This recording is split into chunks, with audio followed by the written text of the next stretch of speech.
आज आम्ही सकाळी लवकरच गेलो कॅन्टीनला. कॅन्टीनला पोहोचल्याच्या नंतर आतमध्ये शॉपिंग करताना मोबाईल काय अलाव करत नाही, त्यामुळे मला काही व्हिडिओ घेता आला नाही. मग इथे आमचं सगळं सामान घेऊन झालं आणि मग आम्ही येता येताच मार्केटला पण गेलो. मला काही भाज्या पण घ्यायच्या होत्या. इथे मी त्या पिशवीतनं सगळ्या काढून घेतल्या आणि फ्रीजमध्ये ठेवून दिल्या. आणि सकाळी लवकरच गेलो होतो त्यामुळे काही नाश्ता नाही केला. मग येतानीच आम्ही गरमागरम खारी पॅटीस घेऊन आलो.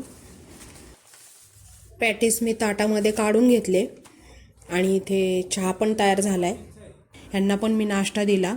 आम्ही दोघांनी मिळून मस्त नाश्ता केला आणि त्यानंतर मी लागले दुपारच्या स्वयंपाकाला. आज दुपारच्या जेवणात मी भाजी बनवते कोबीची, मटार कोबी.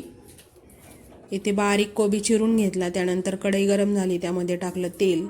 तेल गरम झाल्याच्या नंतर त्यामध्ये जिरे, मोहरी, हिंग, बारीक चिरलेली हिरवी मिरची, टोमॅटो शिजल्यानंतर त्यामध्ये टाकली मी हळद आणि चवीपुरतं मीठ. मग टाकला मी कोबी आणि मटार, मिक्स करून घेतलं आणि वाफेवरच कोबी मी शिजवून घेतला. खूप छान होते ही भाजी. मग सगळा स्वयंपाक झाला आणि मग नंतर ह्यांना जेवायला वाढलं. आज दुपारच्या जेवणात होते मटार कोबीची भाजी, चपाती, पापड, गाजर, शेंगदाण्याची चटणी आणि गाजराचा हलवा.